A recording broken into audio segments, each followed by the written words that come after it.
Hello everyone, welcome to Avanti classes. My name is Manjeet Bhardwaj और आज हम क्रिस्टल फील्ड स्प्लिटिंग के अंदर टेट्राहेड्रल कॉम्प्लेक्सेस की स्प्लिटिंग करने वाले हैं। ठीक है, जैसा कि हमने कल शुरू किया था लाइक दैट आज हम उसको करने वाले हैं। ठीक है, कंप्लीट करने की कोशिश करेंगे, आज ये कंप्लीट हो जाएगा लेक्चर। तो हम कहां तक थे भाई? स्प्लिटिंग जो है पीछे ऊपर वाला हमने कर लिया था, याद है? जीरेड और अनजीरेड।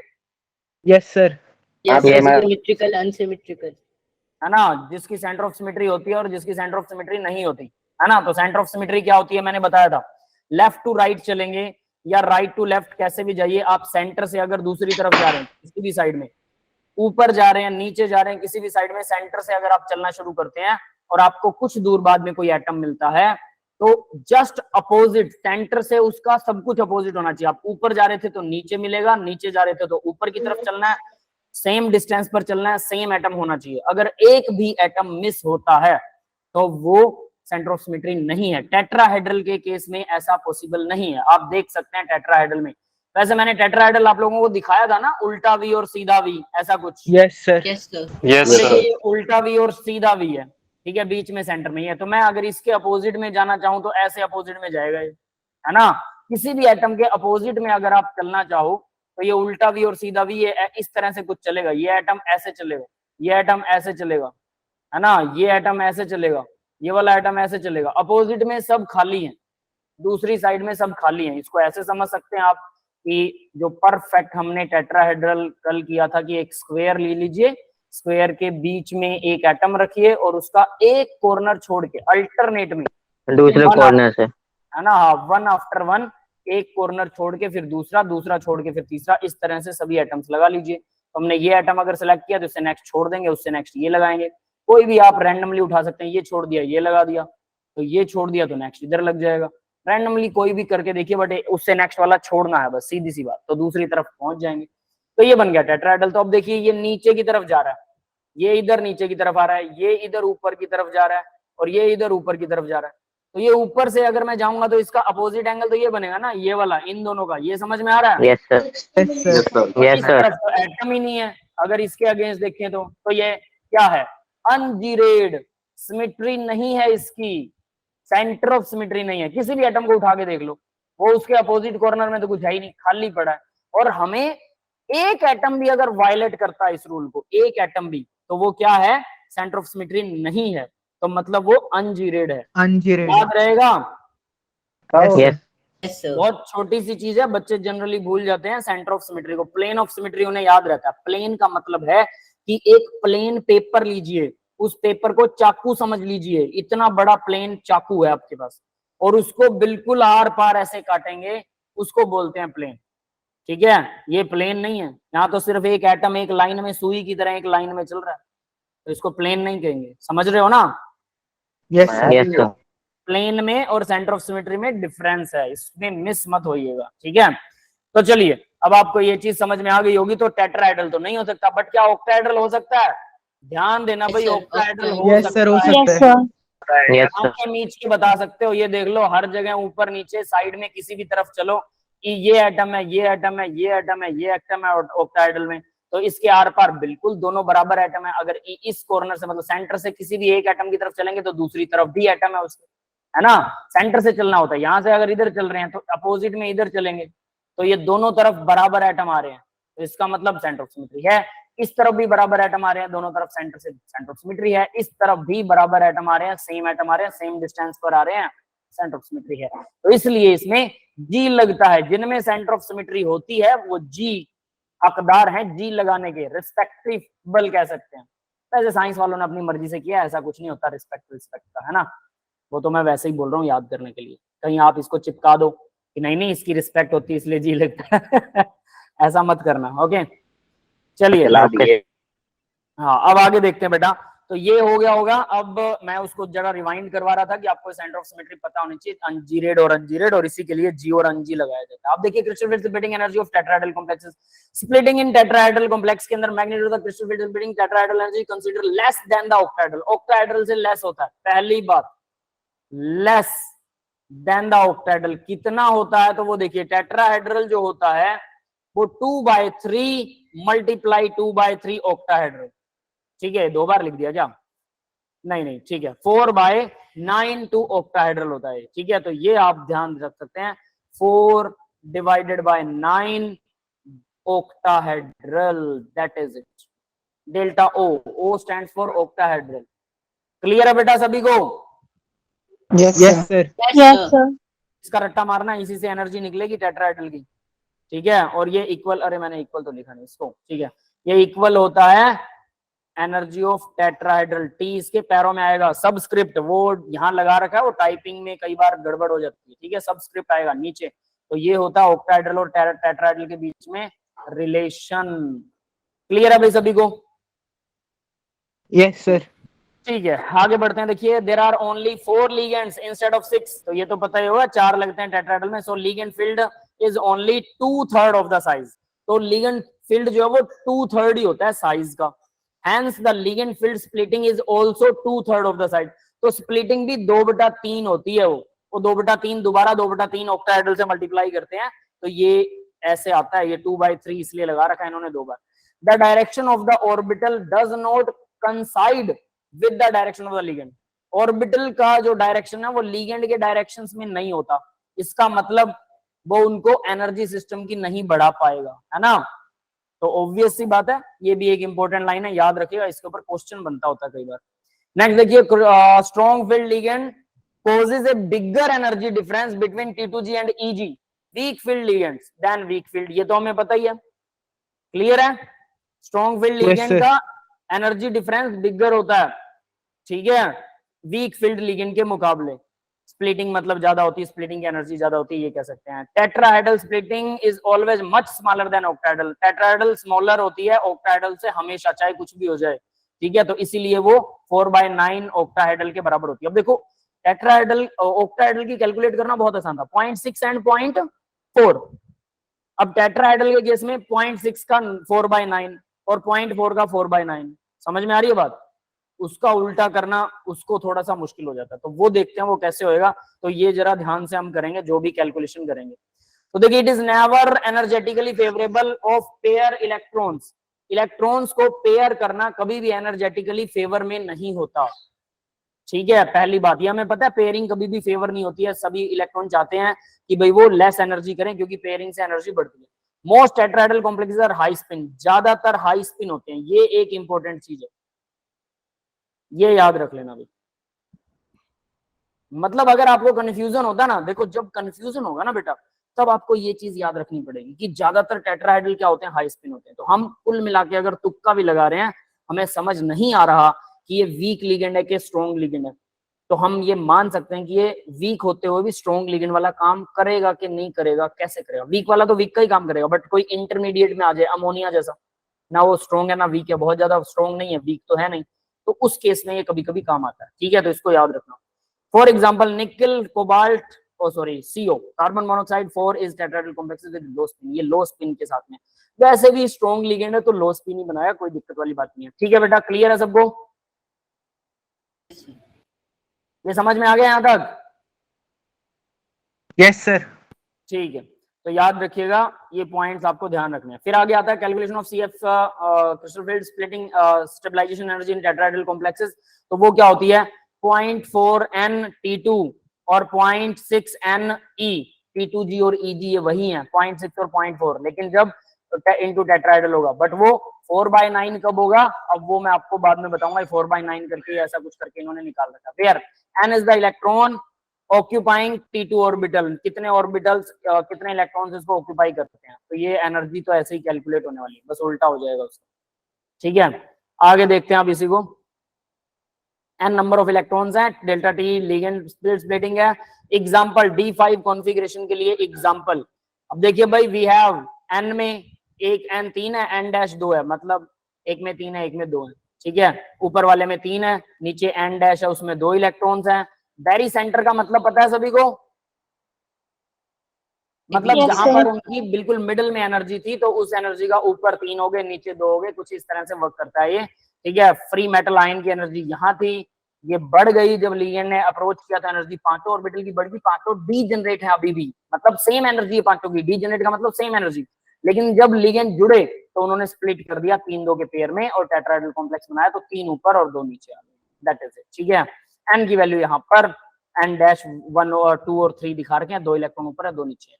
तो क्रिस्टल फील्ड स्प्लिटिंग अगर इसकी काउंट करते हैं, substituting the value in the formula, तो वैल्यूज को फिल करते हैं, तो देखिए भाई ऊपर क्या होता है, ऊपर होगा 0.4 होता है ना, 0.4, ऊपर 3 है, मल्टीप्लाई में 3 1.2, नीचे कितने हैं 0.6 होते हैं, 0.6 मल्टीप्लाई में 2 कितना आ गया 1.2। 1.2 ठीक है, दोनों का, एक का माइनस आएगा एक का प्लस आएगा, बस ये फर्क होगा, ऊपर वाला प्लस होता है नीचे वाला माइनस होता है।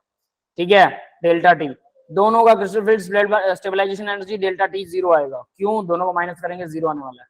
अनदर एग्जांपल D8 कॉन्फ़िगरेशन का, D8 कॉन्फ़िगरेशन का एग्जांपल खुद करिए, देखिए आपको समझ आया कि नहीं। ठीक है, इतनी मुझे मोमेंट ऑफ टाइम दीजिए, मैं पानी पी रहा हूँ, करके देखिए बेटा हो रहा है कि नहीं।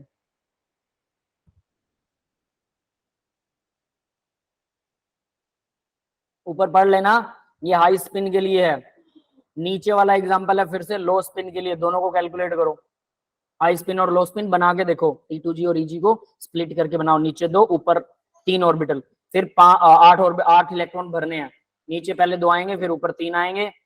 हाई स्पिन है तो पेयरिंग होगी, लो स्पिन है तो सॉरी हाई स्पिन है तो पेयरिंग नहीं होगी, लो स्पिन है तो पेयरिंग होगी। समझ रहे हो? सर Important सेम ही example। कॉन्फ़िगरेशन बनेगी दोनों में, हाई स्पिन लो स्पिन में। कौन सी कॉन्फ़िगरेशन बेटा? सर मतलब सेम ही तरीके से इलेक्ट्रॉन फेल होंगे दोनों में, हाई स्पिन लो स्पिन में, चाहे कैसे भी कर सेम ले। सेम होंगे दोनों में। Yes sir, yes sir. Same बन गया है। नीचे वाले तीनों भर चुके हैं वाई, रीजन बताओ फिर।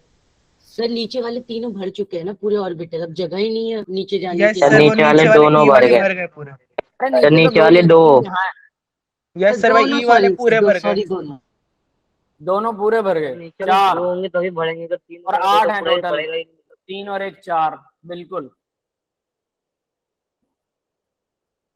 इसका मतलब हाई स्पिनो लो स्पिनो टेट्राहेड्रल में D8 कॉन्फ़िगरेशन में हमेशा सेम ही जो रहेगी टेट्राहेड्रल की एनर्जी, एनर्जी आएगी वो सेम आएगी, कितनी आएगी -0.8। माइनस 0.8 है ना, ये चीज याद रखने के लिए होती है, समझ में आया? वो एग्जांपल हाँ, क्या कह रहे हो बेटा? सर एक बार आप बताना कैसे होगा ये हाँ D8 वाला। बताता हूँ, नो वरी, जिनको नहीं समझ में आया उसको उसको एक्सप्लेन करेंगे।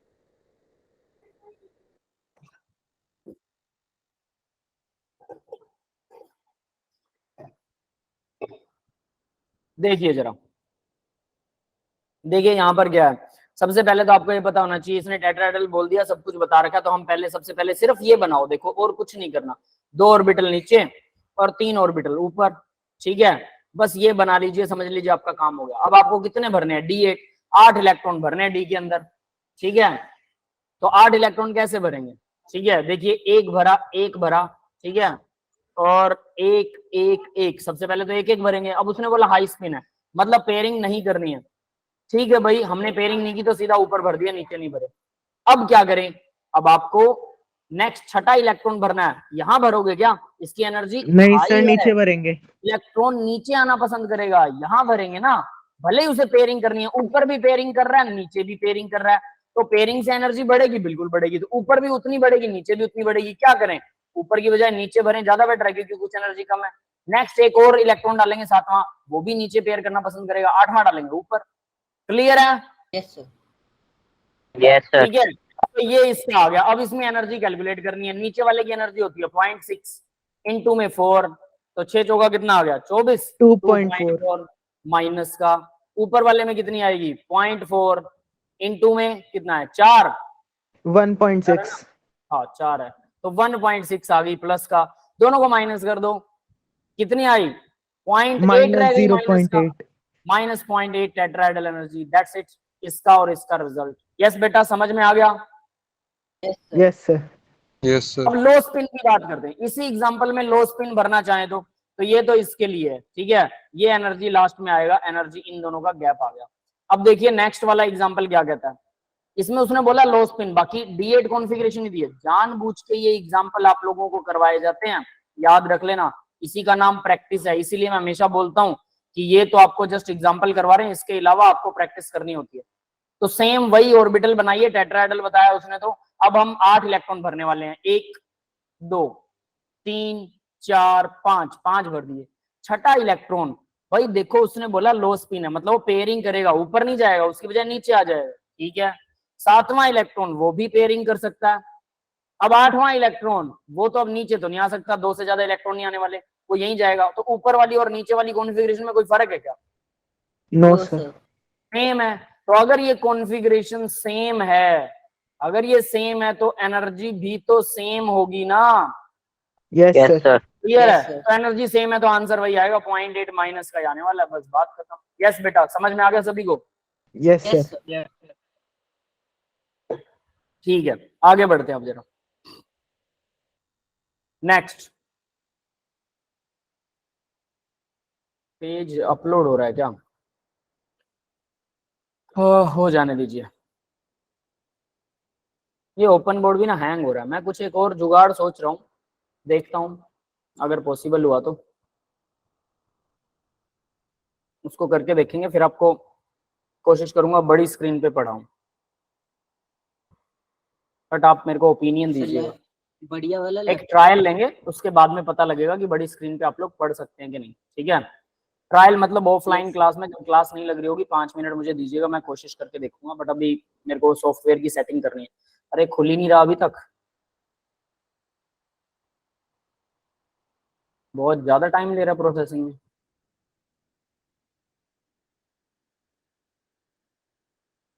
हैंग हो चुका है।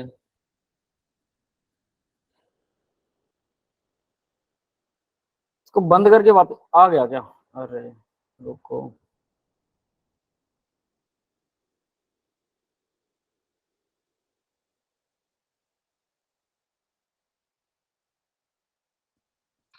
पहले बहुत इजीली आ जाते थे, अभी पता नहीं क्या प्रॉब्लम हो रही है, मेरा लैपटॉप हैंग होता है या क्या प्रॉब्लम है।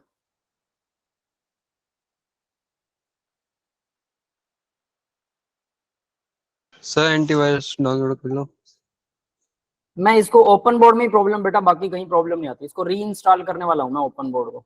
आ गया, ठीक है। तो देखिए भाई, तो सीधा सीधा यहाँ पर आपके सामने आंसर है। So there is no difference between high spin of D. D के अंदर कोई डिफरेंस नहीं है हाई स्पिन के अंदर, ठीक है, डी कॉन्फ़िगरेशन में। दैट इज द थिंग, ठीक है। नीचे जो ये धुंधला दिखाई दे रहा है उसी कॉन्फ़िगरेशन को इन्होंने सेट कर रखा है, वैसे ही करके जैसे मैंने आपको बताया। अब देखिए, जेई मेंस में 2019 के अंदर क्वेश्चन आया था, सीधी सी बात, ठीक है। अब इस क्वेश्चन को देखेंगे, अगर आप ये कर सकते हैं आसानी से तो मतलब हम थ्योरी ठीक पढ़ रहे हैं। बट इसका मतलब ये नहीं कि आप एडवांस लेवल को सॉल्व कर सकते हैं। एडवांस लेवल के लिए एनसीईआरटी के सारे क्वेश्चन सॉल्व करने होंगे आपको, और उसके बाद में एनसीईआरटी सॉल्व करने के बाद डायरेक्ट एडवांस लेवल उठा सकते हैं, ठीक है। तो मेंस लेवल के क्वेश्चंस कीजिए प्लस एनसीईआरटी कंप्लीट कीजिए। Crystal stabilisation energy of iron water 6 chlorine 2 K2 NiCl4। अब K2 बाहर लगा, इसका मतलब कॉम्प्लेक्स क्या है? इसमें तो कॉम्प्लेक्स पर 2 पॉजिटिव Anionic। चार्ज है और इसमें 2 नेगेटिव चार्ज है, ठीक है। 2 नेगेटिव चार्ज, क्लोरीन 1 नेगेटिव होती है, 4 क्लोरीन अंदर लगे हुए हैं, तो 2 नेगेटिव बच गया, मतलब निकिल पर 2 पॉजिटिव है। ये समझ में आ गया, निकिल पर 2 पॉजिटिव। Yes sir.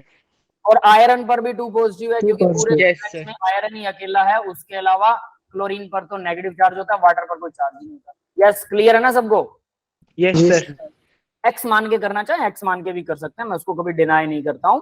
जिसको जैसे कन्वीनियंस हो, कोई फिंगर टिप्स पर भी लिखना चाहे या फिंगर टिप से ऐसे करके काउंट करना चाहे तो वो कोई बुरी बात नहीं है। अगर आपको कभी ऐसा लगे कि यार हम तो छोटे बच्चे, हम फिंगर्स पे थोड़ा गिनेंगे, नहीं, वो ज्यादा अच्छा है, उसमें गलती की संभावना कम होती है। बट जब हम प्रैक्टिस करते हैं, दो चीजें बताता हूँ, जब हम प्रैक्टिस करते हैं तो अपने आप आ जाती हैं कुछ चीजें।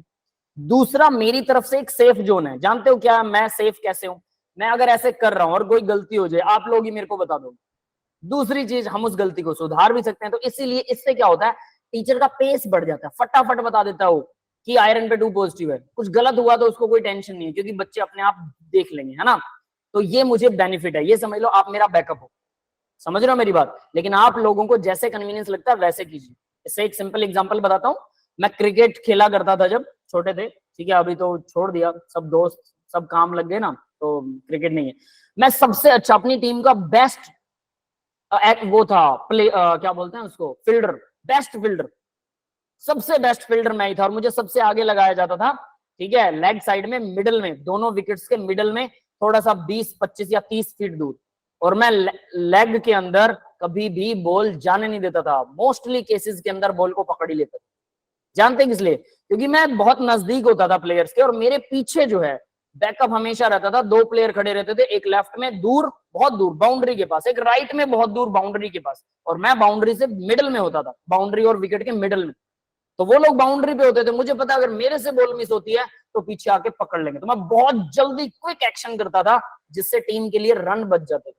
और सबको पता था कि इस बंदे को यहां खड़ा कर दिया तो यहां रन नहीं जाएगा, समझ रहे हो? लेकिन मेरे इसका रीजन क्या था, बिहाइंड द सीन मुझे पता था कि पीछे वाले पकड़ लेंगे अगर गलत भी हुआ तो। और रेयरली कोई एक आधी बॉल होती थी, कभी कभार कोई मान लो 3-4 मैच में कोई शायद एक बॉल होती थी जो मुझसे मिस हो जाए, और वो पीछे वाले बाउंड्री पे जो खड़े हैं वो 4 तो रोक ही लेते थे, ज्यादा ज्यादा 2 रन जाएंगे। मिस हो गई तो 2 रन गए, 2 या 3 या 4 मैचेस में एक बॉल पर 2 रन गए। लेकिन जितने रन मैं रोक देता था, कम से कम भी मैं 10 रन पर मैच रोक देता था, तो उसका बेनिफिट होता था। सबको लगता था ये बहुत अच्छा प्लेयर है, लेकिन मेरे बैकअप में जो है उसकी वजह से स्पीड बढ़ जाती है। ये भी बिहाइंड द सीन रीजन होता है। तो यानी अगर आपके पास बैकअप है, अगर आप प्रैक्टिस कर रहे हैं, फटाफट ओवरऑल प्रैक्टिस करो, कोई दिक्कत नहीं है। लेकिन जब आप किसी क्वेश्चन पर फंस जाओ ना, फंस जाओ, निकल नहीं रहा, फिर उसको फटाफट मत कीजिएगा, फिर उसको फिंगर्स पे गिन के कीजिएगा। ऑक्सीडेशन स्टेट में गलती हो सकती है, इसलिए उस पर भी ध्यान दीजिएगा। जब भी मैं किसी क्वेश्चन में अटकता हूं, मैं सबसे पहले क्वेश्चन पढ़ता हूं, क्वेश्चन ठीक से मैंने पढ़ा है कि नहीं, उसके बाद में उसकी कैलकुलेशन देखता हूं, कैलकुलेशन ठीक से की है कि नहीं, हर एक स्टेप को चेक करता हूं ये ठीक किया कि नहीं, और फिर उस स्टेप पर विश्वास करता हूं कि ये यहां तक तो बिल्कुल ठीक है, आगे कुछ गलती हुई होगी। समझ रहे हो? खुद की गलती निकालना सबसे मुश्किल होता है, सबसे मुश्किल, है ना? तो वैसे करके करना है। तो देखिए भाई इसने क्या रिस्पेक्टिवली यार क्रिस्टल वेट, स्टेबलाइजेशन, एनर्जी पूछी इसने। आयरन 2 पॉजिटिव है, वाटर लगा हुआ है जो कि एक वीक लिगेंड होता है, और ऊपर से 6 है यानी ऑक्टाहेड्रल है। निकिल 4 है, क्लोरीन लगे हैं तो ये भी वीक लिगेंड होता है, लेकिन निकिल के साथ 4 लगे तो टेट्राहेड्रल बनाएगा। तो देखिए भाई इनकी एनर्जीज कैसे निकलेंगे, नीचे कर रखा तो हम उसको सेफ जोन के लिए कर सकते हैं, लेकिन हम इसे डायरेक्टली आयरन के लिए यहां बनाएंगे। 3 ऑर्बिटल नीचे लगेंगे। अब ये ऑक्टाहेड्रल है, इसे टेट्रा मत समझना, और 2 ऑर्बिटल ऊपर। क्यों? 6 लगे हुए हैं टोटल। आयरन में डी में कितने होते हैं? डी में 6 होते हैं। 2 पॉजिटिव है तो एस में से उड़ गए तो डी में 6 ही रहेंगे। आयरन 2 पॉजिटिव है ना, तो ये आ गया अपने पास डी में 6। तो 6 इलेक्ट्रॉन दिखाने हैं, 1 2 3 4 5। छठा इलेक्ट्रॉन पेयरिंग करेगा, नीचे आ जाएगा। तो देखो नीचे कितना 0.4 है, 0.4 मल्टीप्लाई में कितना आएगा 4, 1.6। वीक से लिगेंड है तो पेयरिंग होनी चाहिए। क्या बेटा? अरे मेरे से लिखा क्यों नहीं जा रहा है?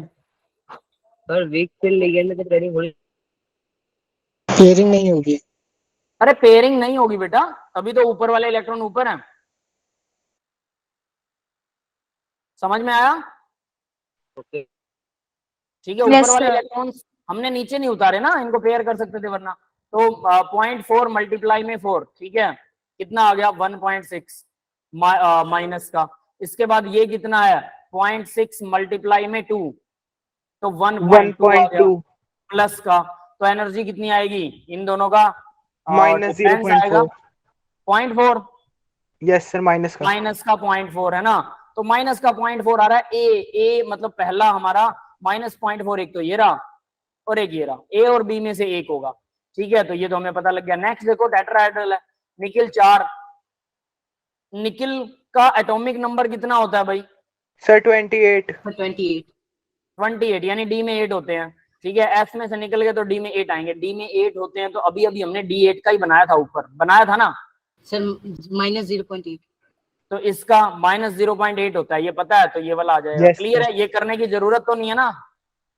No sir. अभी अभी हमने D8 का किया था, उसमें चाहे हाई स्पिन हो चाहे लो स्पिन हो कोई फर्क ही नहीं पड़ता। तो निकल के साथ क्लोरीन लगा कुछ भी लगा कोई फर्क नहीं पड़ता। ठीक है, तो इस तरह से आप लोगों ये समझ लीजिए मेंस का क्वेश्चन है, आसानी से हो गया। 2019 में आया था, रिसेंट क्वेश्चन ही है, 3-4 साल पहले का ही है ना। चलिए नेक्स्ट करते हैं। और ये फिर से हैंग हो गया क्या? तो आज बहुत तंग कर रहा है भाई, आ तो रहा है। चलो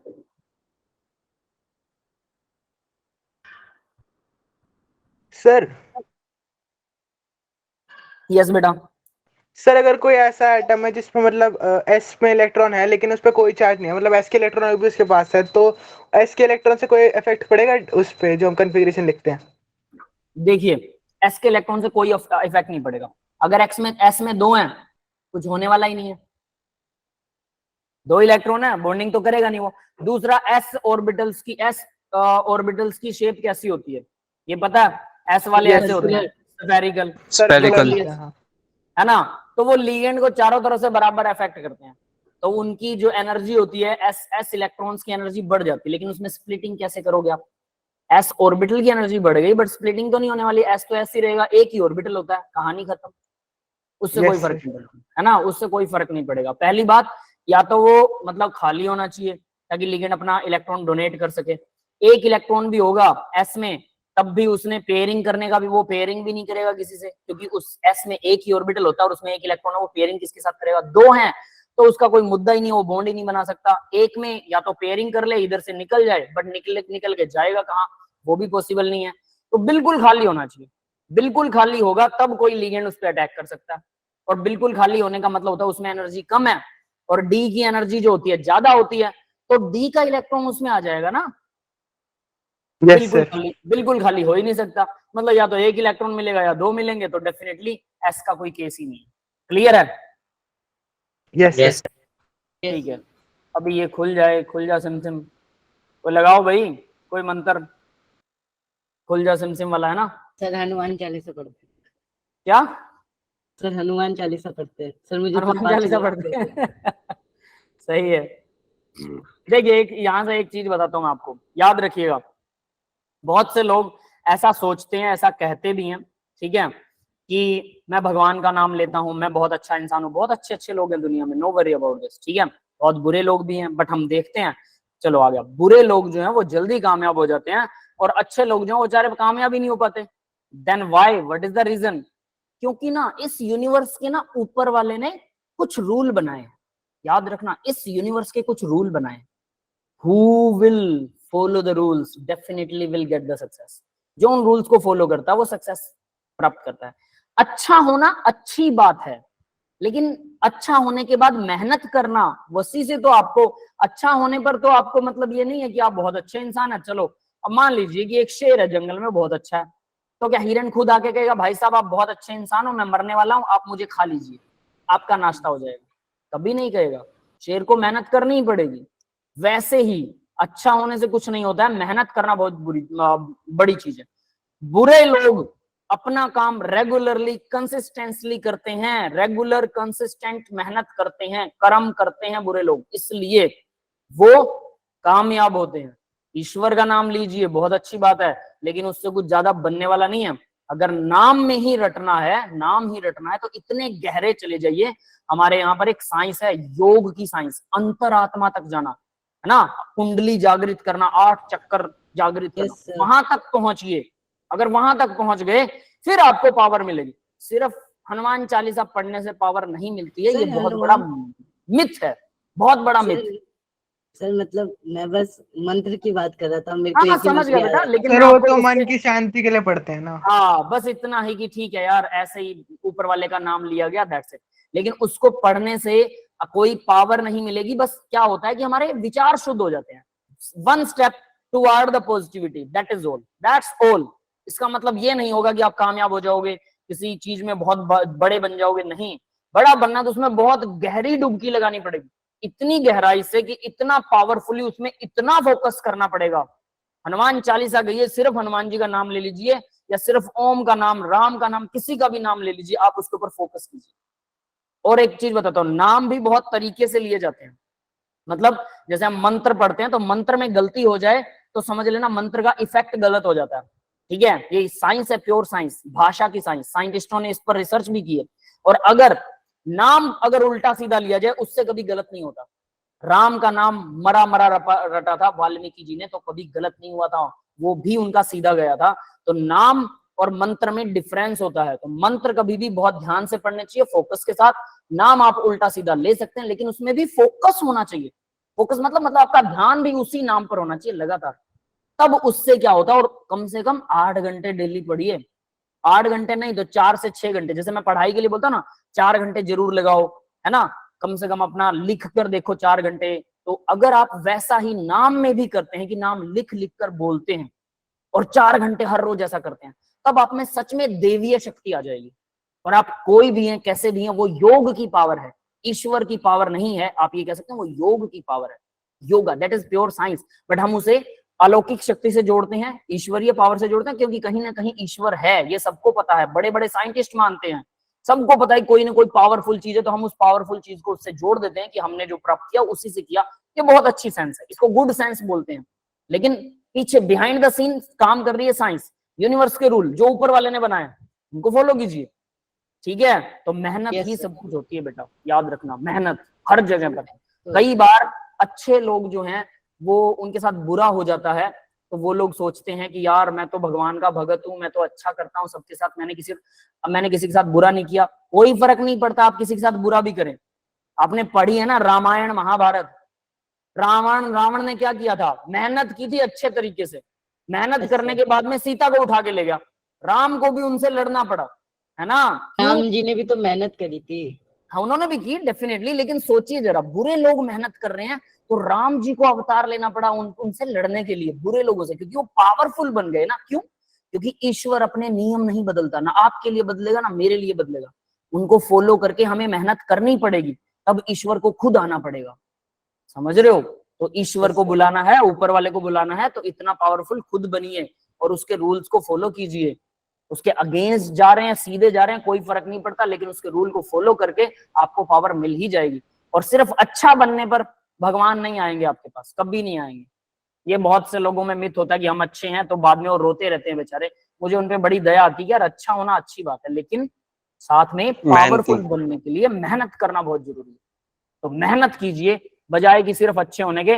भगवान का नाम रट के कभी भी मत जाना पेपर देने के लिए, मेहनत कीजिए और ईश्वर को थैंक यू कीजिए, थैंक यू गॉड, अब हम मेहनत किए, अब रिजल्ट आप दो, बस इतनी बात, ठीक है। सिर्फ नाम रट के और पेपर ले आओ, भगवान का नाम लिख रहे हैं, बार बार बोल रहे हैं, अंदर ही अंदर हे भगवान ये ले ए लगा दिया, हे भगवान ये ले बी लगा कुछ नहीं होता है ना, उसका रिजल्ट कभी नहीं आएगा, आप लोगों को पता है ना। ये मिथ है, इसको बोलते हैं अंधविश्वास। डोंट गेट द मतलब ब्लाइंड फेथ, फेथ रखिए और मेहनत का ही रिजल्ट मिलेगा। यूनिवर्स के रूल को फॉलो कीजिए, दैट इज मेहनत। तो देखिए भाई यहाँ पे CF ये 0.4 आ रहा है डिफरेंस। नेक्स्ट देखिए K2NI के लिए 0.8 आ रहा है डिफरेंस, दोनों का डिफरेंस निकाल दिया। नीचे एक डायग्राम था, note there is no difference between the low spin and high spin और डी कॉन्फ़िगरेशन, ये हम कर चुके हैं पहले से ही। फिर 2020 में आया था जेई मेंस में क्वेश्चन, ये क्या कहता था, value of the crystal liberation energy of the high spin D6। अब ये D6 कॉन्फ़िगरेशन आ गई। देखो वैसे डायरेक्ट थ्योरी में पढ़ाई जा सकती थी, अब क्वेश्चन के थ्रू आपको पढ़ाई जा रही है D6 configuration. Metal ion in the octahedral and tetrahedral field respectively are. वो बोल रहा है ऑक्टाहेड्रल के लिए D6 की कॉन्फ़िगरेशन वो बताओ एनर्जी, और टेट्राहेड्रल के लिए, तो ऑक्टाहेड्रल के लिए D6, P में 6 है, कोई मेटल वेटल का नाम नहीं लिया, तो पीछे S से कोई फर्क पड़ता नहीं है। तो हम ऑक्टाहेड्रल के लिए देखते हैं, तो डेल्टा ऑक्टाहेड्रल क्या आएगा, ऑक्टाहेड्रल में 3 ऑर्बिटल नीचे होते हैं T2G, 2 ऑर्बिटल ऊपर होते हैं EG, ठीक है, 6 भरने हैं। तो क्या बोल रहा है वो, metal ion the value of resulting energy in the metal ion field respectively. High spin low spin कुछ नहीं बोला ना, तो D6 में क्या होगा, सर हाई स्पिन दिया है। सर हाई स्पिन दे रखा है। अरे हाँ ये रहा, ठीक है, हाई स्पिन है तो डेफिनेट है पेयरिंग नहीं होने वाली है। तो 5 तो भर दिए भाई हमने, अब छठा भरना है, तो कहाँ भरे, नीचे भरा जाए, वो तो पेयरिंग होगी। 0.4 को मल्टीप्लाई करो किससे, 4 से, 1.6, और नेक्स्ट वाला 0.6 को मल्टीप्लाई कर दो दो इलेक्ट्रॉन से, 1.2। ये माइनस का, ये प्लस का, तो क्या आएगा डिफरेंस इसका, माइनस का 0.4, ठीक है, ये डिफरेंस आ गया दोनों का। नेक्स्ट D6 टेट्राहेड्रल के लिए डेल्टा T क्या आएगा इसमें, ये 2 नीचे आ जाएंगे ऑर्बिटल और 3 ऊपर आ जाएंगे, ठीक है। अब इसके अंदर इलेक्ट्रॉन फिलअप करते हैं, तो इलेक्ट्रॉन भरेंगे, 2 हाई स्पिन है तो एक एक पहले भर देते हैं। अब क्या होगा, नीचे आएगा एक इलेक्ट्रॉन, ठीक है, हो गए 6। इसमें क्या होता है भाई, 0.6 होती है इसकी एनर्जी। यस सर, मल्टीप्लाई में कितना आएगा, 3 है, 1.8 आ गया, 1.8 है ना, इसको सही लिख देते हैं, माइनस का 1.8 आ गया। और इसकी एनर्जी कितनी आ जाएगी, 1.4 इंटू 3 आएगा, तो 4 थी, अब 12, 1.2 आ गई, प्लस की दोनों का डिफरेंस कितना आएगा, माइनस माइनस 0.6।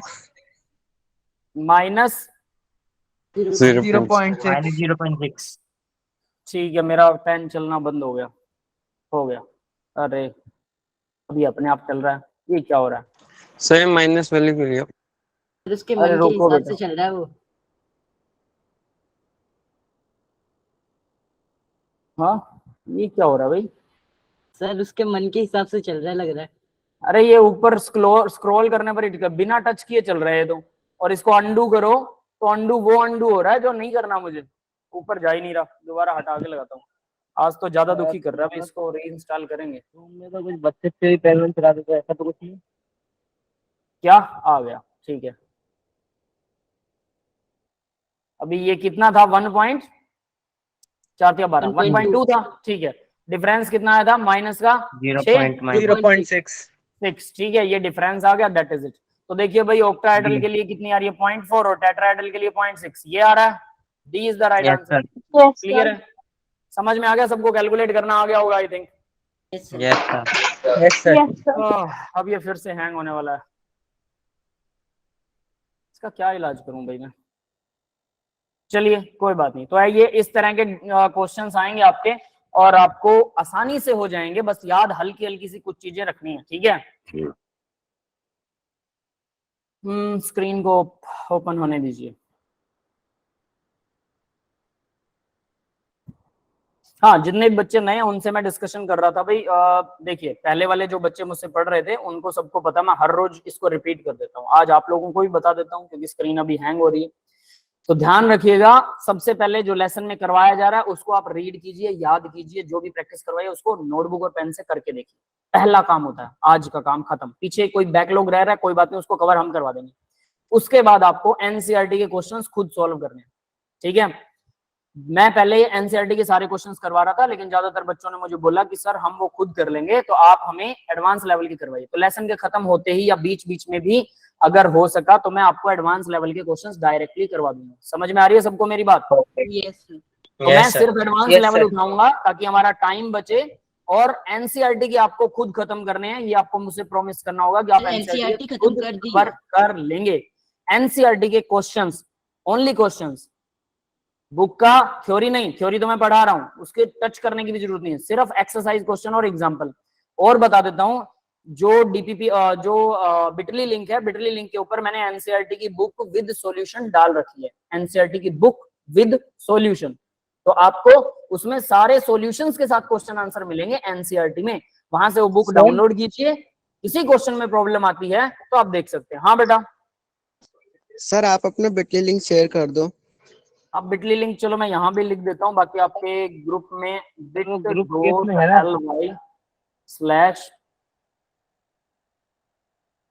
मैंने शेयर कर दिया बेटा, बाकी मैं आपके ग्रुप में भी ना वो अपडेट कर दूंगा। ठीक है, बिटली लिंक को।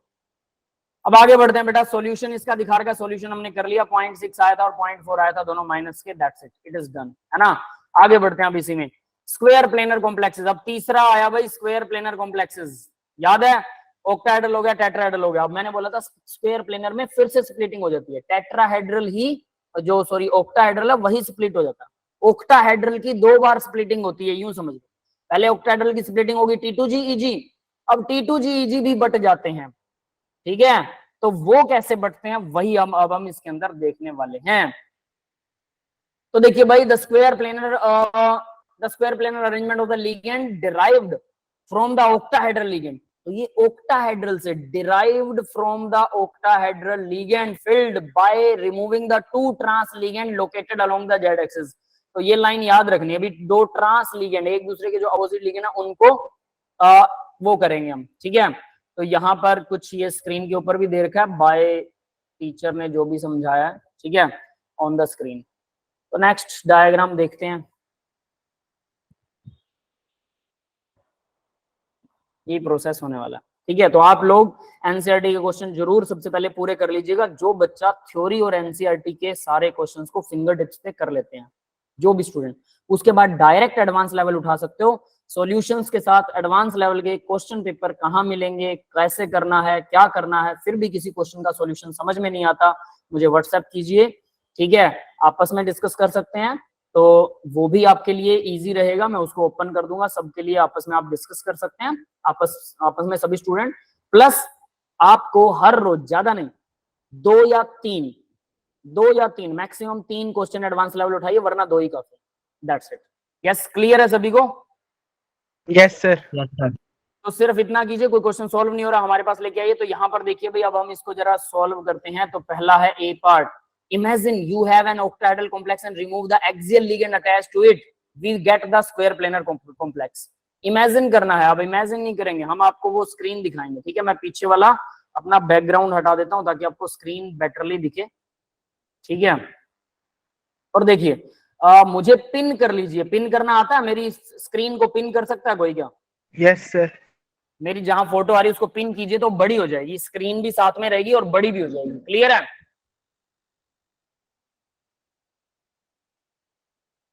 यस तो देखिए मैंने एक ऑक्टाहेड्रल का स्ट्रक्चर बना रखा है, आपको बहुत अच्छे से दिखाई देगा। ये देखिए, ये 4 नीचे 4 हैं, दिख रहे हैं 4 एटम।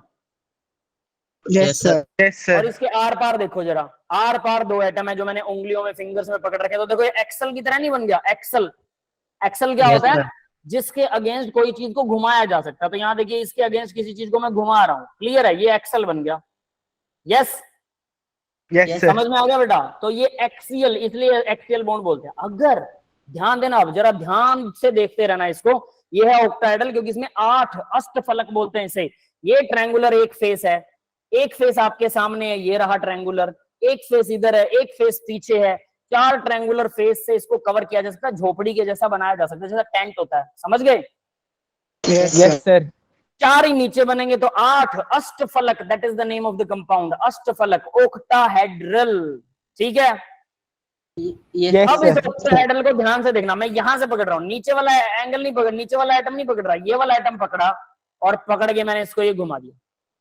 अब जरा देखो, अब ये एक्सल बन गया कि नहीं? Yes sir. Yes sir. किसी भी एटम को पकड़ के ऐसे कर लो, ये एक्सल बन जाएगा। ठीक है, समझ में आ रहा है? किसी भी एटम को एक्सल बना सकते हो। इसको पकड़ लिया तो ये एक्सल बन गया, इसको पकड़ लिया तो ये वाला एक्सल बन जाएगा, है ना? तो ये चारों तरफ से एक जैसा होता है अगर सही तरीके से देखा जाए। किसी को भी अगर इन दोनों एटम्स को पकड़ लेता हूं, देखो अपने आप एक्सल दिख रहा है ऐसे वाला, यस सर। और अगर मैं इसको पकड़ रहा हूं तो ये वाला एक्सल हो गया। तो इस तरह से किसी को भी एक्सल बना सकते हैं आप। तो मान लो कि ये वाले एक्सियल एंगल है और मैंने इस एक्सियल एंगल को हटा दिया, इसको भी हटा दिया, ये हट नहीं रहा, ये चिपका हुआ, शायद फेविक्विक से चिपकाया था मैंने। फिर एक किसी और को ढीला- एक्सेस बना दो। हाँ वही करते हैं। ठीक है, एक ढीला रह गया था। अरे सारे ही चिपके हुए हैं। सर आपके पास सारे कंपाउंड है? अरे बेटा मेरे पास ये गोल गोल बॉल्स हैं, इससे कोई भी बना लो। नहीं हट रहे भाई, शायद कुछ चिपके हुए हैं, कुछ जबरदस्त तरीके से चिपके हुए हैं। ठीक है, देखता हूँ। हट गया, ये देखिए 2 एक्सियल एंगल हट गए। ठीक है, एक इधर से और एक इधर से। क्लियर है? Yes sir. ये दोनों, इसको इलोंगेशन बोलते हैं। ये क्या होता है? एक्सियल एंगल इलोंगेट होना शुरू हो जाएगा, लंबा बॉन्ड बन गया, वीक हो जाएगा, टूट गया।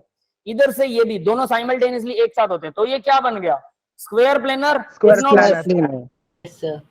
ठीक है, बस यही होता है ऑक्टाहेड्रल। तो अब आपको ऑक्टाहेड्रल सीधा सीधा समझ में आ गया होगा। क्लियर है बेटा सभी को? Yes sir. क्लियर है। Yes sir. ठीक है, तो ये ऑक्टाहेड्रल को अब याद रखिएगा, ऑक्टाहेड्रल एंगल कैसे बनता है और किस तरह से वर्क करता है। ठीक है, और ये एक जो जुड़ा नहीं था वो तंग करेगा, वो अंदर नहीं जाएगा। अच्छा खैर, ये एक्चुअल में ऑक्टाहेड्रल का मेरे पास ऐसा सैंपल था नहीं, तो मैंने इसमें ना वो गरम सुराख करके और गरम करके इसको, और फिर मैंने इसमें जबरदस्ती बनाया इसे। ठीक है, जुगाड़ किया था। टेट्राहेड्रल है, परफेक्ट टेट्राहेड्रल है, बट ऑक्टाहेड्रल नहीं है। ठीक है, तो चलिए अभी अब मेरी स्क्रीन को अनपिन कर सकते हैं आप लोग, ताकि आपको स्क्रीन फुल स्क्रीन दिखाई दे और उसी के ऊपर अब हम बात करने वाले। ठीक है, हम अपना विजुअल इफेक्ट फिर से ऑन कर लेते हैं, बैकग्राउंड। ठीक सर है, ये क्यूब में नहीं होगा सर? क्या बेटा? कल जैसे आपने टेट्राहेड्रल क्यूब में दिखाया था वैसे नहीं है? क्यूब? अरे बेटा ये क्यूब में नहीं होता ना, वो तो टेट्राहेड्रल है, वो तो टेट्राहेड्रल वैसा बनता है, ये नहीं बनता। क्लियर है? इसको आप ऐसा नहीं Okay. दिखा सकते हो, this is not possible in A cube. ठीक है, क्यूब में वो अलग तरह से कुछ और पॉसिबल हो सकता है इसमें, बट ये पॉसिबल नहीं होने वाला है। अब आगे देखिए इसमें क्या लिखा, इसने इमेजिन करने के लिए बोला आपको, तो इमेजिन अब आप लोग कर सकते हैं कि नहीं कर सकते हैं? Yes sir. सर कर सकते हैं। यानी कि इसने क्या किया, 2 चीजों को हटा दिया। सीधी सी बात ये है, दो चीजें हटने के बाद में आपके सामने ये बन गया। तो imagine you have an octahedral complex and remove the axial ligand, remove the axial ligand, बस सीधी सी बात है, we got the square planar, we got get square planar complex, पहली बात। दूसरा पॉइंट देखिए, now what happened is the repulsion due to the ligand will not be there any more, that is of the dz square and remaining 4 ligand come closer to each other, dz square की repulsion नहीं रहेगी और बाकी के 4 ligand जो वो एक दूसरे के पास आ जाएंगे, ठीक है। तो वो चारों लिगेंड एक दूसरे के पास आने का मतलब क्या है, अब यहाँ वो आपको समझ में आएगा। Let's see the splitting diagram. Splitting diagram देखिए, सबसे पहले ये था, ठीक है, मतलब और इसके बाद में T2G और EG, ये बन गया ऑक्टाहेड्रल, ये तो समझ में आ गया होगा, T2G और EG ऑक्टाहेड्रल। Yes sir. अब ऑक्टाहेड्रल में क्या होता है, ये dx² - y² और z², ये जो दोनों ऑर्बिटल थे ये दोनों स्प्लिट हो गए, dx² - y² की एनर्जी बढ़ गई, बढ़ती गई और बढ़ गई, यहाँ आ गया है। लेकिन dz² जो था उसकी एनर्जी कम हुई और वो कम होकर जरूरत से ज्यादा कम हो गई, ये क्रॉस करता है, बस ये याद रख लेना, dz², इसकी एनर्जी कम हुई। यहाँ जो इसने बोला ना कि repulsion due to the ligand will not be there anymore, that is of the dz², dz² के लिए रिपल्शन नहीं रहेगी, क्यों, z² कहाँ था, ऑक्टाहेड्रल, अभी अभी हमने देखा ऑक्टाहेड्रल कैसा होता है, ये 4 तो ये हो गए लिगेंड्स, ठीक है, ये लिगेंड जुड़े हुए हैं 4 मेटल के साथ, और 2 लिगेंड थे आर पार, यहाँ था एक, एक यहाँ था, और ये आर पार वाली एक्सिस होती है, यही थी हमारी वो जेड एक्सिस, ठीक है, ये जेड एक्सिस में ऐसे था, ये क्लियर है भाई। Yes sir. dz² एक्सिस, तो dz² एक्सिस के ये दोनों लिगेंड हट गए, तो यानी इस dz² को अब लिगेंड की तरफ से क्या नहीं मिल रही है, लिगेंड की तरफ से इसे रिपल्शन नहीं मिल रही। तो अगर इसे लिगेंड की तरफ से रिपल्शन नहीं मिल रही, क्योंकि ये लिगेंड हट चुके हैं यहाँ से, तो ऑर्बिटल्स क्या हो चुके हैं, आजाद हो चुके हैं, तो इनकी एनर्जी क्या हो जाएगी, लो हो जाएगी, यस और नॉट। Yes sir. तो dz² की एनर्जी लो हो जाएगी, तो dz² की एनर्जी लो हो गई, कितनी लो हो गई, तो देखो भाई x² - y² की एनर्जी बढ़ गई, सबसे ज्यादा वो हो गया, और उसके बाद में z² के साथ तो इसका पेयर था, ये तो दोनों इकट्ठे रहते थे, बट इनके बीच में आ गया dxy, ये रट्टा मारना पड़ेगा, ध्यान रख लेना, dxy, यस बेटा, यस सर। तो यहाँ जो dxy, yz, zx थे, ये तीनों में क्या हुआ, ये तीन भी 2 और 1 के पेयर में बट गए, और इसमें से जो xy था वो z² से भी ऊपर हो गया एनर्जी में, और जो बाकी के दोनों थे वो अभी भी पेयर में है। ये बन गई आपकी स्क्वायर प्लेनर की पेयरिंग, सिर्फ इतनी है स्क्वायर प्लेनर की एनर्जी, बट वो ऑक्टाहेड्रल से कैसे बनते हैं वो समझाने के लिए इन्होंने तिकड़मबाजी कर रखी है। तो आपको क्या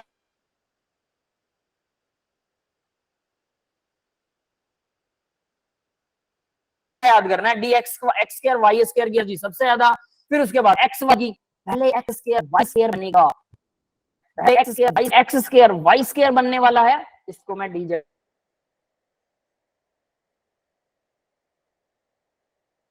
स्क्वायर लिख देता हूँ, dz², ठीक है,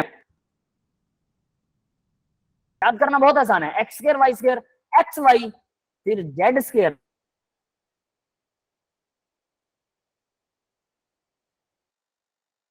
xy के बाद z ही आएगा ना, xy x² y² xy और z², उसके बाद में यस क्लियर है सबको क्या। तो अब देखिए यस सर।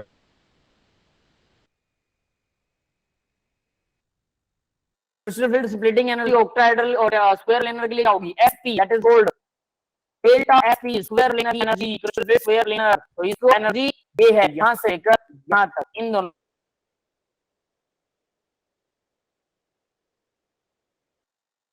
के बीच में टोटल एनर्जी का gap crystal field splitting energy और स्क्वायर प्लेनर। अब हम बीच में z² और x² - y² और xy के बीच, और xy और z² के बीच में डेल्टा 2 और डेल्टा 3 किसके बीच में है, क्या है ये z² है ना, स्क्वायर है, 1 दिखाई दे रहा है, ये स्क्वायर है भाई, ध्यान दे लेना, ठीक है, z² और xy yz के बीच की एनर्जी डेल्टा 3 है, तो तीनों की एनर्जी का सम जो है वो डेल्टा s होता है। यस बेटा, क्लियर है सबको, यस सर।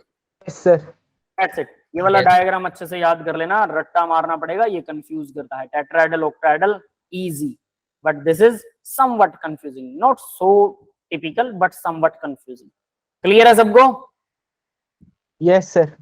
यस। ठीक है, ठीक है। Yes, sir. अब जरा आगे बढ़ते हैं।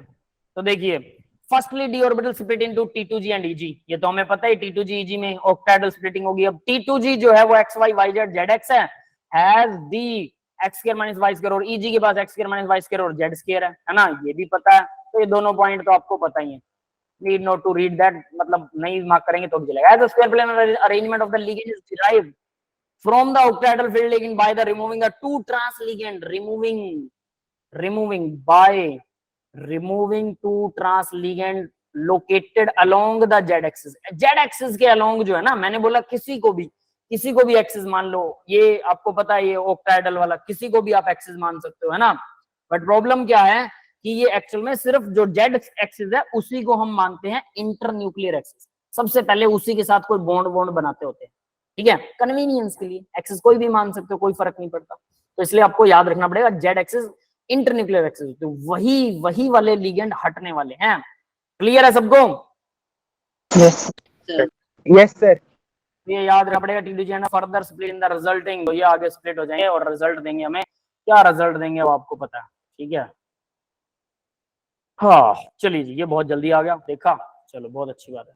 तो ये देखिए T2G split as the XYZ, और ये इनमें स्प्लिट होगा, हायर एनर्जी आएगी। EG split with lower energy then higher, तो ये सब आप याद कर सकते हैं। D then splitting cross each other while the representing, ये एक दूसरे को क्रॉस कर देते हैं, ये भी हमें पता है। Z स्क्वायर एक दूसरे को क्रॉस कर देता है between this crystal field, this ये डेल्टा 1 डेल्टा 2 डेल्टा 3, ये इनके बीच की एनर्जी है। ये सब मैं करवा चुका हूँ, need not to do that ना। 10वां तीनों सिर्फ डायग्राम से याद कर सकते हो, कुछ नहीं है इसमें। क्लियर है बेटा? Yes sir. कंक्लूजन देखिए फिर, dx square minus Y square along the axis greater energy, x square minus Y square की सबसे ज्यादा एनर्जी होती है, पता है। xy between the axis raised but lower in energy, xy की एनर्जी भी बढ़ जाती है। z स्क्वायर क्या होता है, वो yz और zx से ऊपर होता है, और सबसे लीस्ट एनर्जी इसकी होती है, ग्रेटर एनर्जी इसकी होती है, और ये क्या है, लोअर एनर्जी देन xy, ठीक है, और XY इसके ऊपर होता है। ये सारा वही बता रखा, वो डायग्राम ही समझा रखा, कुछ नहीं कहानी, आप खुद लिख सकते हो। क्लियर है? Yes yes sir. More repulsion greater energy, ये तो आप खुद रीजन दे सकते हो। लीस्ट एनर्जी सीधी सी बात है, और ये बीच में होते हैं कुछ, है ना। यही ऑर्बिटल्स का हिसाब इसने दे रखा है, और कुछ नहीं है इस डायग्राम के अंदर भी।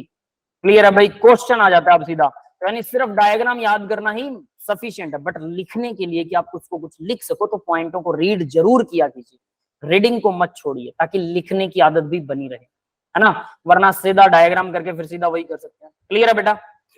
अब क्वेश्चन देखिए, to complete the removal of both axial ligands, removal of both axial ligands z axis के along from an octahedral complex lead to the following splitting pattern, relative orbital energies not on scale।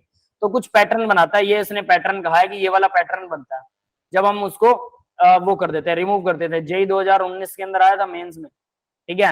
X square minus Y square, और ये x Y बन रहा है, Z square बन रहा है, ये बन रहा है, ठीक है। ये दो ऑर्बिटल हैं, देखो ये दोनों इकट्ठे हैं, ये एक एक ऑर्बिटल है, टोटल इस तरह से स्प्लिटिंग होती है। बी में क्या हो रहा है, जेड स्क्वायर ऊपर है, तो बताओ भी कौन सा पैटर्न सही होगा? सर फर्स्ट वाला। तो ए ऑप्शन खत्म है, पहला ही सही है ना। Yes sir. बस वही उसी के ऊपर क्वेश्चन आया, घटिया question. Let's see the calculation of crystal field splitting energy with square planar complexes. पहला भाई, स्क्वायर प्लेनर कॉम्प्लेक्सेस की एनर्जी ना ऑक्टाहेड्रल से ज्यादा होती है, बहुत इंपॉर्टेंट पॉइंट है। ऑक्टाहेड्रल से ज्यादा, टेट्राहेड्रल की सबसे कम, ऑक्टाहेड्रल का 4/9। Yes yes sir. और इसकी स्क्वायर प्लेनर की ऑक्टाहेड्रल से ज्यादा, टेट्राहेड्रल की ऑक्टाहेड्रल से कम, ये इन बिटवीन आता है ऑक्टाहेड्रल। बिकॉज dxy और dyz orbital intersect with only 2 ligands in the square planar complex, but the octahedral complex interaction take place with 4 ligands। उसमें 2 लिगेंड, इसमें 4 लिगेंड से कुछ ऐसा कुछ करके दिखा रखा है। और ये होता क्या है, अब ये देखो भाई, ये इन्होंने अप्रोक्सीमेट दे रखा है, ये भी एक काम की चीज है, आपको याद होनी चाहिए। अप्रोक्सीमेट 1.3 इंटू ऑक्टाहेड्रल है, एग्जैक्टली नहीं है, अप्रोक्सीमेट है। यस क्लियर है भाई? Yes sir. यस ये भी इंपॉर्टेंट है, मैंने इंपॉर्टेंट मार्क किया इसको, तो आपको इसका रट्टा मारना है और कुछ नहीं है, ठीक है। You should have to learn this, बहुत जरूरी चीज है ये। नेक्स्ट देखते हैं, अब जरा क्वेश्चन देखते हैं। जेई 2019 में एक और आया था, तो देखिए, the complex that has the highest crystal field splitting energy delta is, इसकी हाईएस्ट होगी ये बतानी है। बता सकते हो? बड़े आसानी से बता सकते हैं, वैसे इन्होंने दे भी रखा आंसर, तो सिर्फ सी आंसर दे रखा है, तो इसको कैलकुलेट करके देखें। 3 पॉजिटिव यानी साइनाइड पर 1 नेगेटिव होता है, कोबाल्ट 6 साइनाइड लगे 6 नेगेटिव, ओवरऑल कॉम्प्लेक्स पर 3 नेगेटिव, मतलब कोबाल्ट पर 3 पॉजिटिव है। Cobalt with 3 positive oxygen state क्या होता है भाई उसका? D6 The complex that has the highest crystal field splitting energy delta is, अब highest crystal field energy बोली है, ध्यान देना पहली बात तो इसमें 6 लगे हुए हैं, क्या है ये? ऑक्टाहेड्रल, इसमें भी 6 हैं ऑक्टाहेड्रल, इसमें भी 6 हैं ऑक्टाहेड्रल, इसमें कितने हैं? 4 टेट्राहेड्रल, ये टेट्राहेड्रल है। स्क्वायर प्लेनर भी हो सकता है स्क्वायर प्लेनर भी। ये देखो स्क्वायर प्लेनर और टेट्राहेड्रल दोनों में क्या होता है सर? 4 लिगेंड होते चार ही होते हैं। 4 लिगेंड होते हैं। How will we differentiate? तो डिफरेंशिएट करने का मेथड भी मैं आपको बताऊंगा, कुछ एक चीजें याद करनी पड़ती हैं, लेकिन फिलहाल इसको निकालते हैं। इन्होंने ऑक्टाहेड्रल के लिए बोल रखा है, तो देखो क्या करेंगे। कोबाल्ट है 3 पॉजिटिव है, ऑक्टाहेड्रल है 3 नीचे 2 ऊपर, ऑर्बिटल T2G एंड EG। अब ये चीजें थोड़ी थोड़ी आपको थोड़ी सी तकलीफ सी देने लग जाएंगी, क्योंकि 3 चीजें मिक्स आएंगी। अब तीनों को एक साथ करना है, इसी को कहते हैं ब्रेन एक्सरसाइज, तीनों को एक साथ करने की कोशिश करेंगे। तो कितना आएगा? अब इसमें डी में कितने होते हैं सर? 6 इलेक्ट्रॉन बचेंगे 3+ के बाद। 3 के बाद 6 इलेक्ट्रॉन बचेंगे, ठीक है 7 थे, ठीक है 6 बचेंगे, तो यहाँ पर 6 इलेक्ट्रॉन दिखाएंगे, 1 2 3 4 5, छठा पेयरिंग पक्का करेगा। इसके अलावा ये 2 भी पेयर कर सकते हैं। तो क्या यहाँ पर क्या है? साइनाइड है, तो साइनाइड इन दोनों को पेयरिंग करवा सकता है, बिल्कुल करवा सकता है, ठीक है। तो यहाँ पर आगे 0, यहाँ पर आगे 0, तो बताइए जरा इसकी कितनी हो जाएगी? 0.4 इंटू 6 -2.4 4 माइनस है ना, माइनस 2.4, इसकी कितनी होने वाली है? 0। क्लियर है भाई? Yes sir. तो माइनस सबसे ज्यादा जब वो पूछता है तो माइनस में जो हमें मिलती है वो ज्यादा है।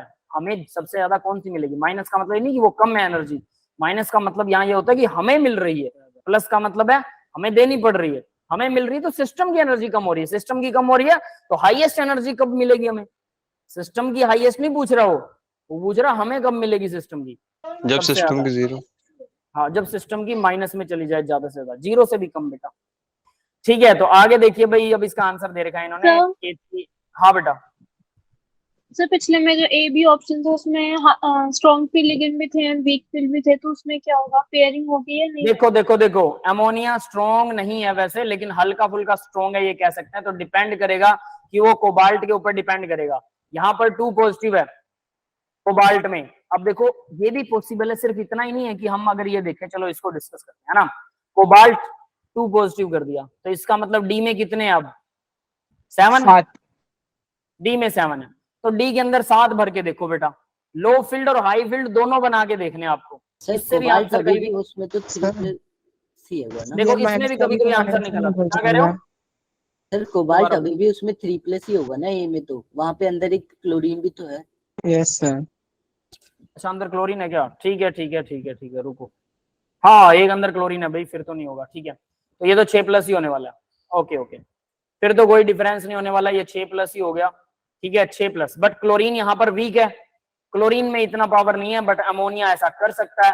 तो अब अगर हम मान लें कि एक केस में नहीं हो रही है पेयरिंग, ठीक है, तो देखो जरा क्या होगा। 3 4 5 6 बनाने थे ना, ठीक है, तो एक में तो पेयरिंग होगी। इसकी एनर्जी कैलकुलेट करो, अगर एनर्जी इसकी कैलकुलेट करते हैं कितनी आएगी?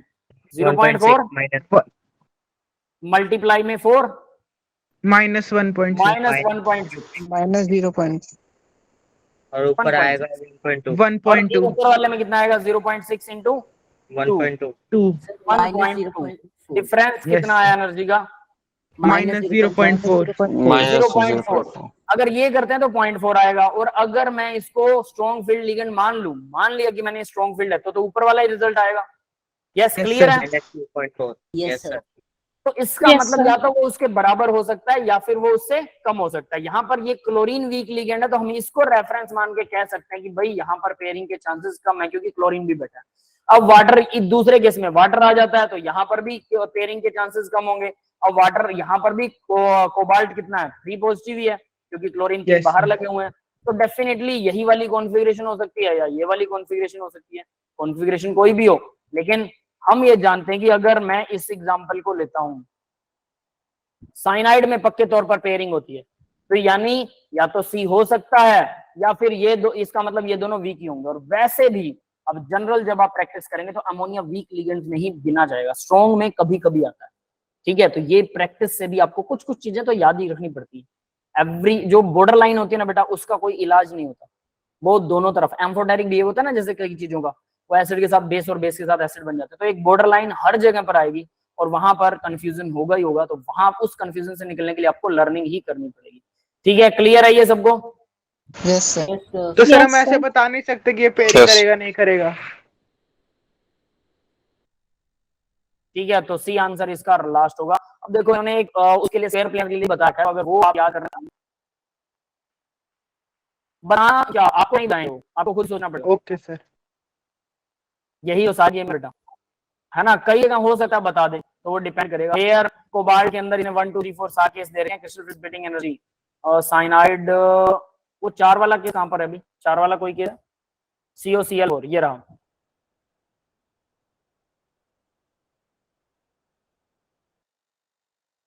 ठीक है, तो यहाँ 4 लगे हुए हैं एंड नहीं, ये तो सारे दे रखे हैं बस। ठीक है, सिंपल सिंपल को अफेक्ट करते हैं। अभी जरा ये देखिए, फैक्टर अफेक्टिंग स्टेबिलिटी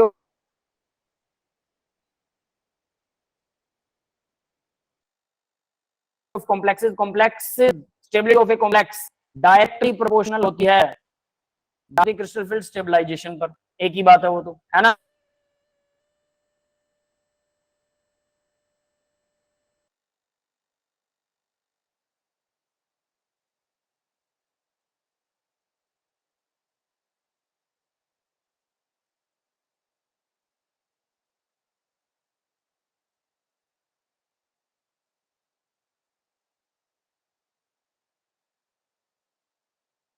सर की वॉइस आ रही है किसी सर को? आपकी वॉइस नहीं आ रही।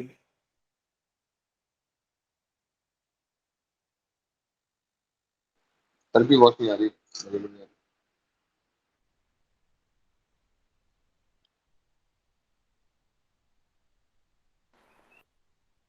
हेलो, मेरी आवाज आ रही है?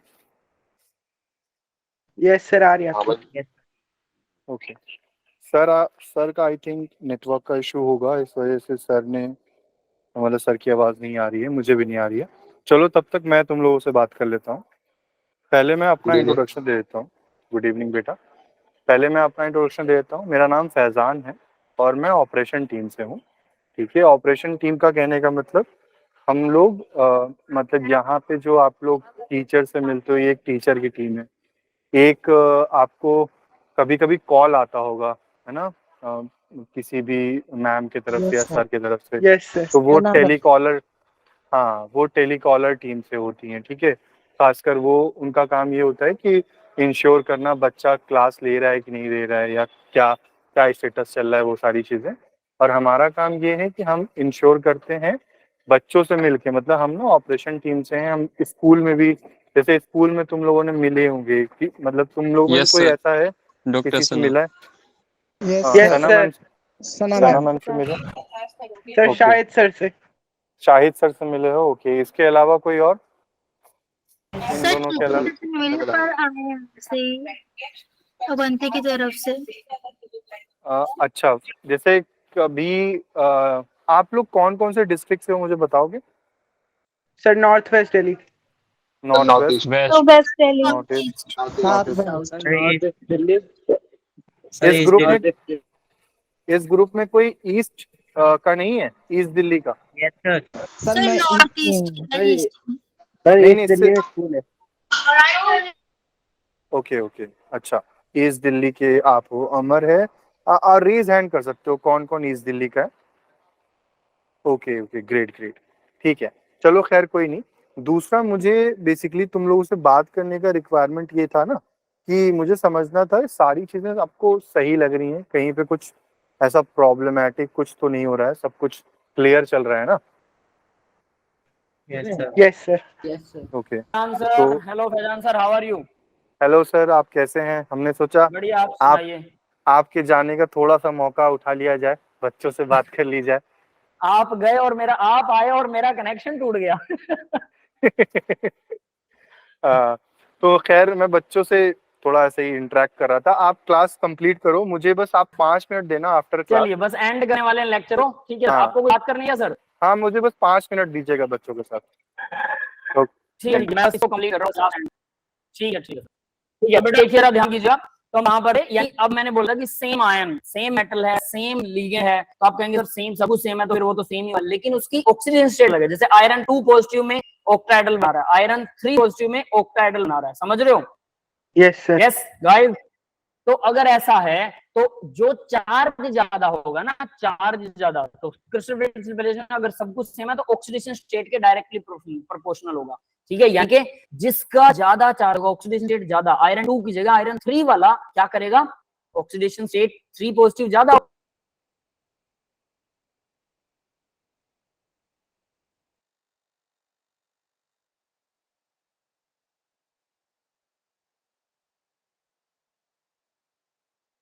सर आपकी वॉइस नहीं आ रही।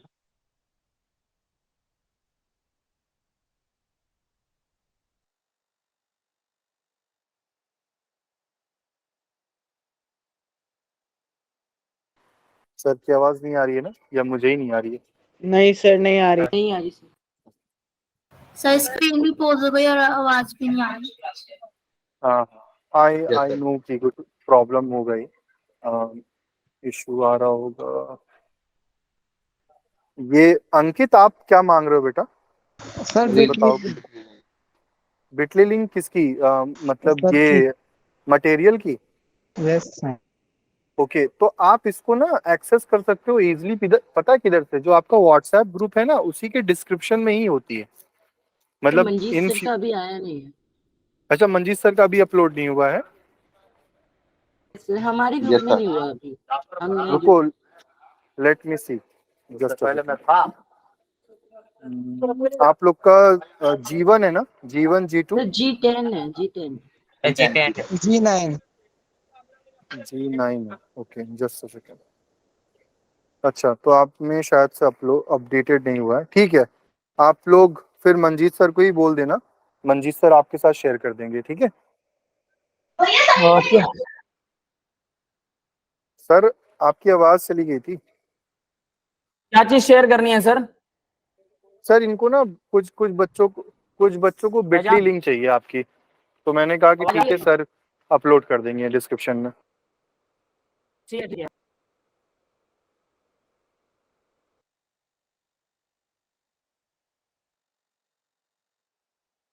नहीं, वो डिस्कशन में मैं बोल रहा हूं, मैं अपलोड करूंगा, ठीक है। फटाफट एंड करते हैं। कोई मेरा नेक्स्ट बार क्यों 2 पॉजिटिव और 3 पॉजिटिव के केस में दिखा रखा है, तो low crystal field, high crystal field value due to high octahedral. Yes, clear है सबको? Yes sir. Yes sir. Yes sir. अच्छा यस बेटा। नेचर ऑफ लिगेंड ना, देखिए लिगेंड के नेचर डिपेंड करेगा। स्ट्रॉन्ग फील्ड होगा, मोर क्रिस्टल फील्ड वैल्यू होगी। स्ट्रॉन्ग फील्ड लिगेंड अगर स्ट्रॉन्ग लगा हुआ है ना, और वीक फील्ड होगा तो लो वैल्यू होगी। क्लियर है? Because the strength of ligand is very with the octahedral complex. Example यहां दिखा रखा है, कोबाल्ट के साथ अमोनिया। अब देखिए ये वाला एग्जांपल आप जरूर कीजिए, अमोनिया कोबाल्ट के साथ में। अब ये इसने क्या बताया, इसको स्ट्रॉन्ग फील्ड, और फ्लोरीन क्लोरीन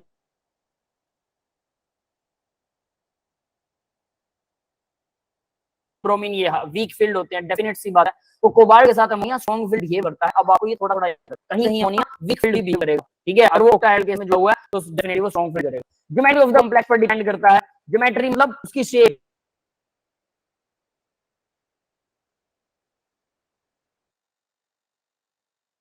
वो स्क्वायर प्लेनर है, ऑक्टाहेड्रल है, टेट्राहेड्रल। और ये हम कर चुके हैं, याद है को स्क्वायर प्लेनर कितनी होगी, 1.32 ऑक्टाहेड्रल बेटा। Yes sir. Yes sir. Yes sir. Yes sir.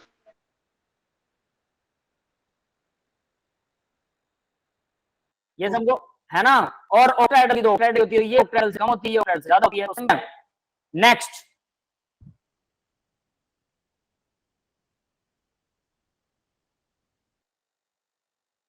अब आगे देखिए एग्जांपल दिखा रखे हैं, the last page of the lecture I think, ठीक है। तो एग्जांपल दिखा रहा है जैसे निकल साइनाइड के साथ में है।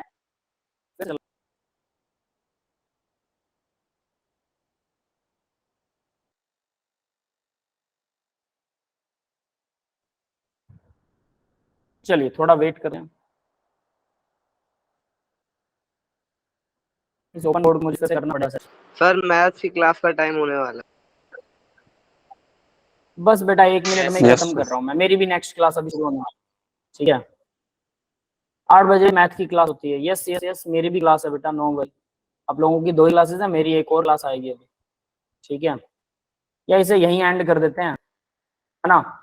चलिए नेक्स्ट लेक्चर में इसको डिस्कस कर देंगे। That's all for the today's lecture. वैसे आ तो गया है ये, ठीक है। देखिए एग्जांपल दे रखा है, एग्जांपल आप पढ़ सकते हैं। Octahedral, tetrahedral, square planar. Energy का ऑर्डर दिखा रहा है directly. Nature of metal ion, metal cation के नेचर पर भी डिपेंड करता है। सेम लिगेंड के लिए ऑक्सीजन स्टेट पर डिपेंड करेगा। 3D 4D 5D है, 5D की ज्यादा होती है size of the metal ion. ये एक इंपॉर्टेंट पॉइंट है, याद रख लेना। पढ़ सकते हैं, रीड कर सकते हैं। Not increasing along the period down to the group. तो energy along the period down the group increase होती है, ठीक है। एग्जांपल दिखा रखे हैं इसके, सेम एग्जांपल्स आप लर्न कर सकते हैं। फॉर्मेशन ऑफ केएफ, ये क्या होता है, स्टेबिलिटी कांस्टेंट, और केएस, केएफ और केएफ, फॉर्मेशन ऑफ, समझ लीजिए energy of stability constant for formation constant लो, या stability constant. Stability for the same metal ion, same ligand, fixed coordination number directly proportional होती है केएफ या केएस के। This is experimental value. KF can be compared between those similar nature of the complex have the same stoichiometry. Example दिखा रखे हैं, metal plus 6A Ma6 and M plus 6B MB6। यहाँ पर as the stoichiometry is same above two reactions we can compare KF value। क्योंकि ये एक reaction ये है, दूसरी रिएक्शन ये है, दोनों की स्टोकियोमेट्री सेम है, तो KF की वैल्यू को कैन कंपेयर कर सकते हैं, ठीक है। ऐसे कंपेयर होगा, वरना वो कंपेयर नहीं होगा। और इसकी वैल्यू के ऊपर डिपेंड करेगी, अब ये लास्ट पेज है, इसके बाद पेज नहीं है। चलिए यहीं एंड करते हैं। आप लास्ट पेज रीड कर सकते हैं सारे, अब नोट्स में अपडेट कर दूंगा, ठीक है। उसमें बस एक हेडिंग मिलने वाली, आई थिंक, और कुछ नहीं मिलने वाला, ठीक है। एंड करें बेटा क्लास को। मंजीत सर बच्चों को थोड़ा, मंजीत सर बच्चों को थोड़ा रोकिएगा, मुझे बात करना है 5 मिनट। ठीक है सर, आप बात कर लीजिए, मैं क्या करता हूँ, इसकी रिकॉर्डिंग ऑफ करता हूँ, दैट्स इट, ठीक है। जी फिर आप बात कर सकते हैं इनसे, जी, ठीक है। ठीक है बेटा। आप दूसरी क्लास ज्वाइन कर लीजिए, जब तक दूसरी